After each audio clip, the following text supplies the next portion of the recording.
Happy Monday! It is Alesha Brown, the Joy Guru, and I had to come to you guys with this message. I'm still in the parking lot, but I'm just leaving the premises of Jane Bryan Elementary School. And I want you this week, as we're starting a new week, to revisit your past, but go in as the present you. Let me explain. I made a recommitment this season, and we're going to carry this on to the new year. Because I believe anything that you need to change in your life, we need to stop waiting for New Year's, but just this moment. Okay, so this was my recommitment. I love being a publisher, but I'm an author. And there's a lot of things for the sake of business, and just sometimes we get immersed in what we do that we lose a piece of ourselves. So I recommitted to going right back to advocacy work, but sharing my own personal story, not advocating just for my clients or just advocating for causes, but bringing my personal story back in and being an advocate, because every 12 minutes we're losing someone by suicide. And I know that story well. I know what it's like to be a very young person and suicidal as a result of seeing that it's the only way of escape from a life of abuse. There is trauma that impacts all of us, and a lot of times we're not seeing it. We're not seeing the signs in our children, and we're losing them at an alarming rate.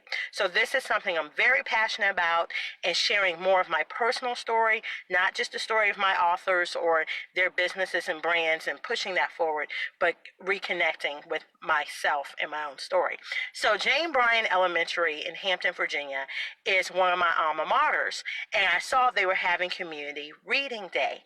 So I wanted to go back, and they were asking me, do you want to come and read one of your books, or do you want to read something from our list? And I wanted to read from their list, and they had Curious George. Now, as a child, I loved Curious George. So I said, let me read this book to them.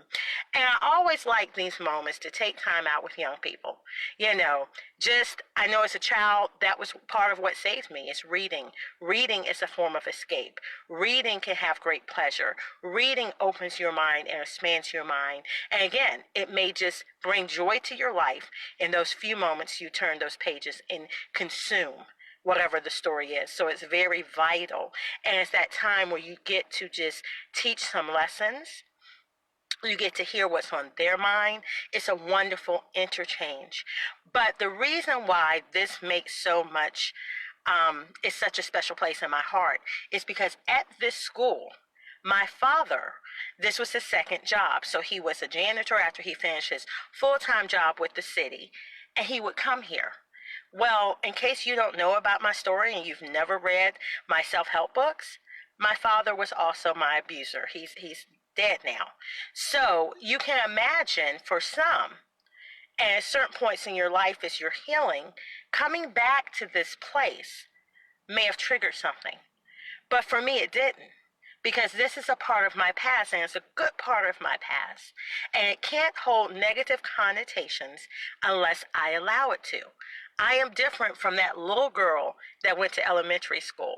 My life is not what it was when I was that little girl that had kindergarten through third grade here. I'm a grown woman. That's several decades later, okay? So I do not allow a building, a certain point in time, to hold me prisoners.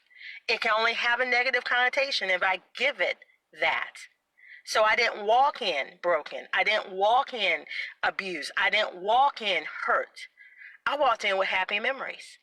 I enjoyed being with the kids and walking down the hallways, remembering this or that, or looking at how things had changed, seeing their bright faces, and then connecting. I was one of 4 published authors that were actually here reading books to the children, one of 4 women minority published authors. So that was a great pleasure to come back to this school, now a published author, and instead of being read to, reading to the children.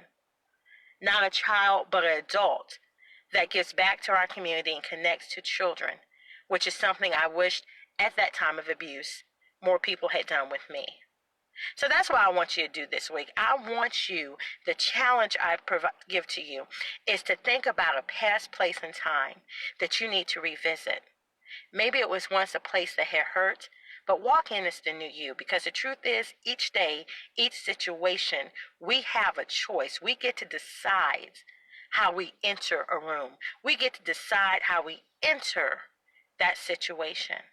And I want you to look at an old place, maybe at some point in your life when you were broken or hurt or in the midst of it all. It carried some negative connotation or some pain. But I want you to walk into that place secure, whole, happy, fulfilled, the new you. And I want you to give what you need to give to it. Maybe you need to bury that fear. Maybe you need to rest that pain. Or maybe you need to interject and inject your new you, the positive, the happy, the fulfilled, the wholeness, and leave that as a seed there. I'm not even going to tell you how today blessed me and the different people I connected with. I was here with a friend, an author as well, one of the newest releases for our publishing company. And we made some just fabulous connections. I'm not even going to go into that. You'll probably see it later. But give back. Go back. But don't go back broken. Go back whole. That's my little joy tip for the day. And as always, you can follow me at thejoyguru.net.